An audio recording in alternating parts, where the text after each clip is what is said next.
Hey, what's up, social? Today I wanted to make one video kind of connecting all the dots and talking about how they connect for me from my perspective, how my brain works. So I started this whole thing talking about the global economy and saying why I believe, if we don't start taking some action because we have time, I really believe we'll get out of this turbulent environment. Then it will break down within the next 10 to 20 years. And I think of this, there's like the US economy and then the global economy, right? So first off, the US economy, I think of it as a regression model. And in a regression model, you have a variable y, that's what you want to get. The response variable equals all these other categories to achieve y. So the main variable we're trying to achieve is a good economy, right? And to achieve that, you have other variables, and I'm going to try to be brief about it. But for example, A would be inequality, right? B, housing, C, food, D, water. We have lots of rivers and lakes drying up. E, the climate change. F, supply chain. It's causing the inflation we're in. G, the labor shortage. I, healthcare. And you could list a bunch of other variables, but I think these are important ones. And to me, in my head, these things are all connected when we look at it here in the US. Because, for example, if you solve inequality, then you can kind of solve housing and food and shelter and the basic necessities, right? Then people have enough for these things. And if you solve the, some of the climate change stuff, which is directly affecting, here's what I mean by connected, the climate change we're causing here and in other advanced economies as well, it's affecting people in Africa. It's causing, statistics, data, it shows it's causing floods and just insane things with the weather over there affecting these people. Supply chain, when we fix our supply chain here, China is getting way too expensive to make goods there, right? So we diversify a little bit. I've talked previously about places we could diversify, like Latin America, Africa. It's going to be cheaper actually, as China's already almost an advanced economy, to produce there. So when we start producing there, right, fixing our supply chain here brings prosperity and fixes these nations' economies. Labor shortage, again, getting people from other countries, it will spread, the dollar is a powerful currency. These people, their families in these countries, when they send money back home, they'll be able to afford their basic necessities, right? And I talked about for climate change, when we have something like the clean energy revolution, kind of like we had the industrial revolution back in the day, that's going to create a lot of jobs, and we can make sure, these people are getting some decent wages. So that's what I mean by everything is kind of connected. Like fixing our issues here in the United States economy will fix a lot of other things. And then the global economy kind of has its own regression model in my head, where why what we desire is a good global economy, and all these other sub variables are countries, for example.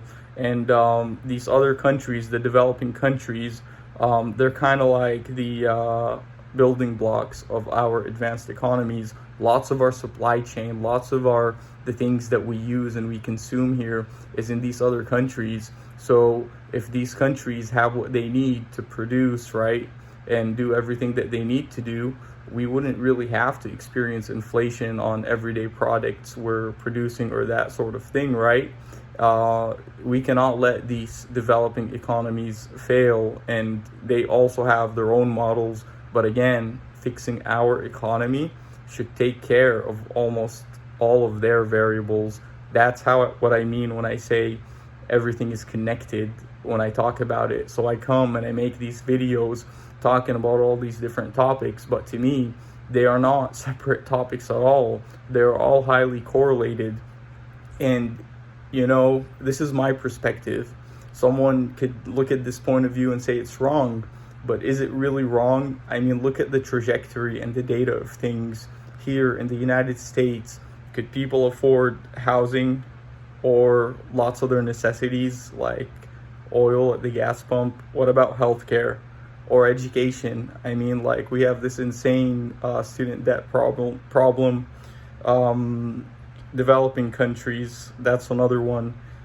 They don't even have like the water, electricity, or housing, you know. So a lot of the things I'm talking about here, someone may say it's not like that at all, but if you look at the data, we're definitely, if you made a predictive model, we are heading there, you know. The numbers are saying we're heading there. It's just unsustainable. So that's how this whole thing started, and these things I talk about, that's how they're kind of connected in my head, right? And it's a problem where we've kind of, I mean, I can't believe it's come to this, but we've neglected, you know, a certain aspect of, and I call it economic laws of nature. We've neglected a certain aspect of humanity for a while, that it's translating into our economics and our global economics at this point, you know. And I called it economic laws of nature. I made a video about it. In the next 10 to 20 years, we're going to see these kind of things play out if we don't start taking action. And I don't know, we've neglected it for so long that humanity has translated into economics at this point. There are different forms of oppression. I could call this economic oppression. Here, the everyday person is working like from 8 to 5 really hard, and they could barely make ends meet, right? In Africa, it's a different kind of oppression. They don't have necessities, you know, and it's drastically affecting the rest of the world, and the percentage it affects the rest of the world, advanced economies, I believe will be increasing as time proceeds if we don't do anything about it. Oppression in Ukraine is the war. Oppression in Palestine is kind of one of the worst ones. And I think of these things because my grandparents have not left, for example. In my head, I think of decision trees, regression analysis. That's how I make decisions, the butterfly effect. I would have not been born here in the United States, and I would have not been able to contribute positively to society and or even make these TikTok videos, right? So this oppression is different levels. We need to fix that while we fix the economy. I mean, fixing the economy, generally, the global economy, these things are all connected to me. That's how my brain works. Decision trees, regression analysis, it works like that. But anyways, just to keep this video short, I'm extremely optimistic. I think we could fix all these things without, like, if you watch this video and you like it, watch my previous content. I think we could fix all of these issues without any radical measures to taxation or anything like that for the average individual, and with some solid policies, you know. We still have time. I'm not saying this is the time where the economy is gonna crash and, you know, it's just gonna be a shit show. No, not at all. I believe we'll get through this one. The time the economy actually crashes and it's gonna be really hard to repair, it's gonna hit us like 08, 07, you know. No one's gonna see that coming. But if you look at the data now, predictive analytics should tell you that it's kind of coming. Anyways, this is why I started making these videos. I'll continue to make videos promoting products we need and talking about how, from my perspective, right, how my brain works, we could make this work without radical measures.